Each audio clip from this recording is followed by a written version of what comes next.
Welcome to True Crime Pulse. Today we explore a harrowing case that unfolded in the quiet, affluent suburb of Johns Creek, Georgia, in late August 2020. This tragic tale reveals the dark secrets hidden within the Frisch family, whose outwardly idyllic life was shattered by a gruesome act of violence. On the sweltering afternoon of August 28, 2020, the tranquil atmosphere of Johns Creek was abruptly disrupted. Around 3 p.m., Susan Manchego, a longtime friend of Anne Frisch, arrived at the Frisch family home for a planned visit. Susan, a respected community member, had known the Frisch family for years through their involvement in church and local events. As Susan approached the house, she noticed something was amiss. The home, typically filled with the sounds of family life, was unnervingly quiet. The driveway and front yard, normally brimming with signs of activity and life, seemed odd still. Feeling uneasy, she knocked on the door and called out for Anne and Stephen, but received no response. When she tested the door, it was unlocked, an unusual occurrence for a family known for their caution. With growing concern, Susan stepped inside. The silence inside the house was deafening. No laughter or chatter from the children, no sound of daily life. It was as though the house itself was holding its breath. Susan decided to investigate further. She knew that Stephen often spent time in the basement tending to his gardening supplies and projects, so she cautiously went downstairs. As she descended the steps, a faint but unmistakably foul odor filled the air, causing her pulse to quicken. When she reached the bottom of the stairs, her worst fears were realized. Lying motionless on the cold concrete floor was Stephen Frisch. His lifeless body was surrounded by a pool of blood, his head bearing severe wounds consistent with blunt force trauma. Around his neck was a tightly wound rope, evidence of a violent and deliberate act. Nearby, Susan noticed a blood-stained remote control for the cable box, which appeared to have been used as a weapon. Susan stood frozen, her mind struggling to process the horrific scene before her. Moments later, instinct took over, and she pulled out her phone to call 911. Her voice trembled as she described the gruesome discovery to the operator, trying to remain coherent despite her shock. Emergency responders arrived within minutes, their sirens shattering the eerie quiet of the upscale neighborhood. Police quickly cordoned off the property with yellow tape as investigators began their work. Neighbors, drawn by the commotion, peered from their windows, their expressions a mixture of fear and disbelief. The basement, now a crime scene, was meticulously examined by detectives led by seasoned investigator Detective Sheena Hayes. With over 2 decades of experience, Detective Hayes was known for her keen instincts and thorough approach. The sight that awaited her and her team was nothing short of chilling. The concrete floor bore the unmistakable stains of blood, and Stephen's body lay amidst gardening tools and supplies.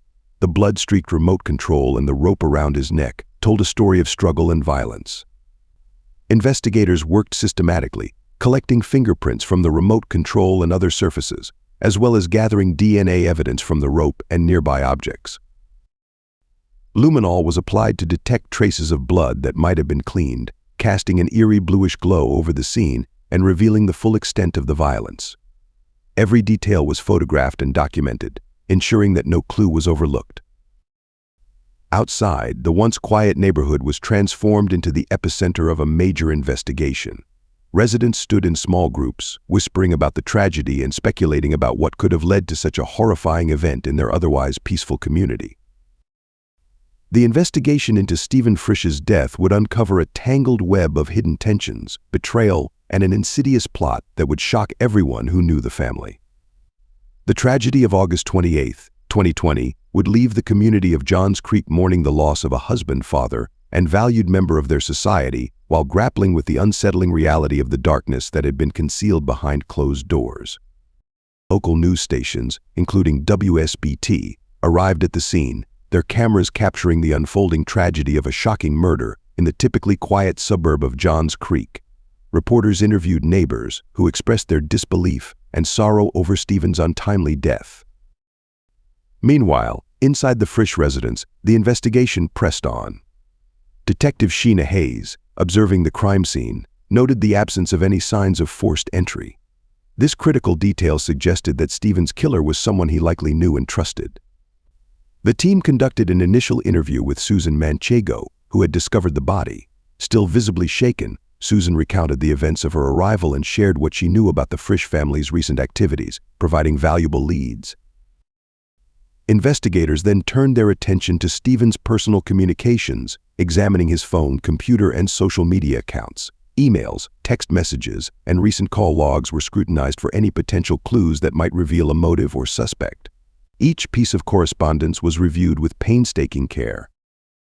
Detective Hayes and her team worked late into the evening, piecing together the evidence collected from the scene. The brutality of the attack pointed to a deeply personal motive, and the investigation soon began to narrow its focus to those closest to Stephen. Anne Frisch, Stephen's wife, emerged as a key figure in the investigation. At 42, Anne was well known in the community for her warm and outgoing personality. She frequently organized local events and was active in church activities, cultivating an image of the perfect wife and mother. However, the police understood that appearances could often be deceptive. Anne was brought in for questioning. She appeared distraught, her tear-streaked face evidence of her apparent grief. Anne explained that she had been shopping at the local Whole Foods at the time of the murder, producing a receipt to support her claim. She also mentioned encountering a friend, Martha Green, who could corroborate her alibi. Despite this, investigators remained cautious. A deeper examination of Anne's background uncovered a secret affair with a man named Nick Bromley, adding a layer of complexity to the case. During questioning, Anne admitted to the relationship but vehemently denied any involvement in Stephen's murder. She described her marriage as stable despite its challenges and insisted she had no reason to harm her husband. Financial records revealed that Stephen had a substantial life insurance policy, with Anne listed as the primary beneficiary. This revelation raised questions about a possible financial motive, casting further suspicion on her. Detectives reached out to Martha Green, who confirmed seeing Anne at Whole Foods, but the timeline was tight enough to leave room for doubt. Surveillance footage from the store verified Anne's presence, but failed to conclusively eliminate her as a suspect. As suspicions mounted, investigators turned their attention to Nick Bromley, Anne's lover. At 38, Nick was a charismatic and fit personal trainer known for his charm and reputation as a ladies' man. When questioned, Nick maintained his innocence, claiming he was at the gym during the time of the murder. Several clients supported his alibi, but minor gaps in the timeline left investigators unconvinced. Nick's financial records painted a troubling picture. Despite his luxurious lifestyle, he earned a modest salary of $50,000 per year and was burdened with significant debt. The discovery of these financial struggles suggested a potential motive, particularly if he had knowledge of Stephen's life insurance policy. Under mounting pressure, Nick admitted to his affair with Anne but denied any involvement in Stephen's death. His responses during questioning oscillated between confidence and defensiveness, further raising suspicions. The investigation intensified on August 30, 2020, when a neighbor, Ashley Martin, contacted Detective Hayes with a significant discovery. Ashley reported finding a blood-stained glove in her backyard, just a short distance from the Frisch residence. This new evidence promised to be a pivotal piece in uncovering the truth behind the tragic murder of Stephen Frisch. Detective Hayes and her team wasted no time after receiving Ashley Martin's call about the blood-stained glove she discovered in her backyard. Ashley explained that she had been tending to her garden when she noticed the glove partially hidden under a bush. Initially, she thought it was just trash, but upon closer inspection, she saw the dark red stains, which immediately alarmed her. Understanding the potential significance of her find, Ashley carefully avoided disturbing the glove and called the police. The team arrived promptly, securing the scene and treating the area as an extension of the ongoing investigation. They collected the glove using sterile techniques to preserve any potential evidence and took detailed photographs of its position and surrounding environment. Forensic technicians began combing the yard and nearby areas for any additional evidence that might have been discarded by the perpetrator. Detective Hayes, meanwhile, reassured Ashley, taking a detailed statement from her about how and when she found the glove. The glove was rushed to the forensics lab for DNA analysis, with Hayes aware of its potential to crack the case wide open. While waiting for the results, she pored over the existing case files, revisiting the connections between the suspects and searching for any patterns or overlooked clues that might link them to this new piece of evidence. Later that evening, the lab results arrived. The blood on the glove was confirmed to belong to Stephen Frisch, the victim. Even more significant, traces of DNA inside the glove matched Anne Frisch, Stephen's wife. This revelation was a bombshell. Up until this point, Anne's alibi, corroborated by her friend Martha Green and surveillance footage from Whole Foods, had seemed airtight. Now, her connection to the glove suggested a deeper involvement, possibly even direct participation in the crime. Detective Hayes immediately called Anne back for questioning. Anne arrived at the station visibly tense, a stark contrast to her earlier composed demeanor. Hayes began the interview by presenting the forensic findings. Anne's initial reaction was shock, followed by adamant denials. She claimed she had no idea how her DNA ended up on the glove, suggesting that someone was trying to frame her. Despite her insistence, her voice wavered, and her body language betrayed her growing unease. Her confident exterior began to crumble under the weight of the evidence. Simultaneously, Hayes instructed her team to take another hard look at Nick Bromley, Anne's lover.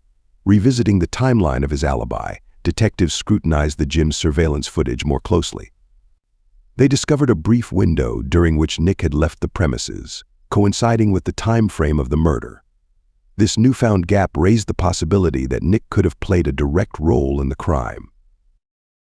With the evidence mounting against both Anne and Nick, the investigation gained momentum. Financial records and communications between the two were re-examined, revealing more troubling details. The discovery of the glove not only implicated Anne but also hinted at a coordinated effort between her and Nick, suggesting premeditation rather than a crime of passion. As Hayes and her team pieced together the narrative, the significance of the glove became undeniable. It represented a turning point in the investigation, weaving together the scattered threads of betrayal, greed, and deception. With this new evidence in hand, the detectives knew they were closing in on the truth, and that justice for Stephen Frisch was finally within reach. Anne and Nick had carefully orchestrated Stephen's murder, hoping to secure a substantial life insurance payout that would enable them to start a new life together. They planned to stage the crime as a botched burglary, intentionally diverting suspicion away from themselves. Anne, skilled in manipulation, sent Nick a constant stream of text messages, falsely claiming that Stephen was physically abusive toward her, detailing grotesque accounts of him torturing her with knives and fire. This warped narrative convinced Nick to participate in the plan. To bind him to the crime, Anne went so far as to make him sign a sinister love pact sealed with blood and other bodily fluids as a testament to his loyalty. The breakthrough in the case came during Nick's second interrogation, where, under pressure, he confessed that Anne had further planned to eliminate him after the murder to eliminate any potential threat. She feared that, with time, Nick would eventually turn on her.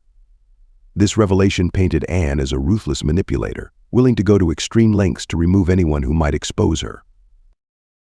On the morning of September 2nd, Detective Hayes and her team arrived at the Frisch residence at 8 a.m. to arrest Anne. She was in the kitchen, preparing breakfast for her children, when the officers entered. Initially surprised, Anne quickly masked her emotions as the police handcuffed her. As she was led outside, protesting her innocence and claiming she was being framed, the neighbors watched in shock. The news of her arrest spread swiftly through Johns Creek, leaving the community stunned by the horrific revelation. Stephen's family, especially his children, Beamer and Portia, were heartbroken and unable to comprehend how their mother could commit such a monstrous act. In the aftermath of Anne's arrest, they struggled with the overwhelming grief and betrayal. Although justice was on the horizon, the emotional devastation weighed heavily on the family. Anne's arrest marked a pivotal moment in the investigation, but it left emotional scars that would last long after. The once lively home of the Frisch family was now filled with sorrow and confusion. Detective Hayes knew that while Anne's arrest was a crucial step forward, the trial would bring new challenges and revelations. As the trial began on November 1st, 2020, it garnered significant attention from both the media and the local community. The prosecution, led by Assistant District Attorney Bronco Johnson, a seasoned professional known for his sharp legal mind, built a strong case. He argued that Anne had meticulously planned her husband's murder in order to claim the life insurance money and run off with her lover, Nick Bromley. The prosecution presented damning evidence, including the bloody glove with Anne's DNA, the insurance policy, and Nick's detailed confession about Anne's manipulation. Johnson painted Anne as a cold-blooded killer who not only orchestrated Stephen's death, but had also planned to eliminate Nick once the crime was completed, to ensure no loose ends. Anne's defense, led by attorney Sarah Mintelli, who was known for her tenacity and sharp intellect, took a different approach. Mintelli argued that Anne was innocent and had been framed by Nick, whom she portrayed as the true mastermind behind the crime. The defense sought to discredit Nick, painting him as a manipulative liar, and emphasized Anne's positive reputation in the community as a loving mother and devoted wife. Throughout the trial, emotions ran high. Stephen's family and friends filled the courtroom, their faces a mix of anger, sorrow, and disbelief. The emotional toll on Stephen's children was palpable as they watched their mother stand trial for their father's murder. Nick Bromley's testimony was critical for the prosecution, and his detailed account of his affair with Anne and the plan to kill Stephen left little doubt about Anne's involvement. The defense tried to discredit Nick's testimony, but the evidence he provided, along with other corroborating facts, made a compelling case against Anne. After weeks of testimony and deliberation, the jury reached a verdict on December 15, 2020. Anne Frisch was found guilty of first-degree murder. The courtroom erupted as the verdict was read. Stephen's family embraced each other, tears streaming down their faces, while Anne remained motionless, her expression a mix of shock and resignation. The judge sentenced Anne to life in prison without the possibility of parole, a fitting punishment for the cold and calculated nature of her crime. The verdict provided a sense of closure for Stephen's family, though the pain of his loss would never fully dissipate. The trial's outcome also had a profound effect on the community, reminding them that even in seemingly perfect neighborhoods, darkness could lurk behind closed doors. In the aftermath of the trial, those who had been involved in the case faced their own personal challenges. Stephen's children, Portia and Beamer, were now growing up without their mother, who was serving a life sentence. Rachel, Stephen's sister, took on the responsibility of raising them, providing a stable and loving home. Nick Bromley's life also took a sharp downturn. Although he wasn't charged with the murder, his involvement in the affair with Anne led to the collapse of his personal training business. Clients distanced themselves from him, and his reputation in the community was severely damaged. Ashley Martin, who had been a suspect but was later cleared, also faced challenges due to the media scrutiny. Though exonerated, she found it difficult to escape the public eye and chose to leave her job and move to a new city to start fresh. She took a new position at a different company and sought counseling to help deal with the emotional toll. Detective Sheena Hayes, who had led the investigation, continued her work with the Johns Creek Police Department. This case had been a significant milestone in her career, and she used her experience to solve other complex cases. Reflecting on the case's impact, she remained committed to justice, knowing that while Stephen's murder had been solved, its ripple effects would resonate with everyone involved for years to come. Though justice had been served, the community of Johns Creek would never forget the tragic events that led to Stephen Frisch's death and the web of deception that surrounded it. Thank you for watching. Share your thoughts on the story, like and subscribe to the channel. Until next time when we bring you more crime stories, stay safe.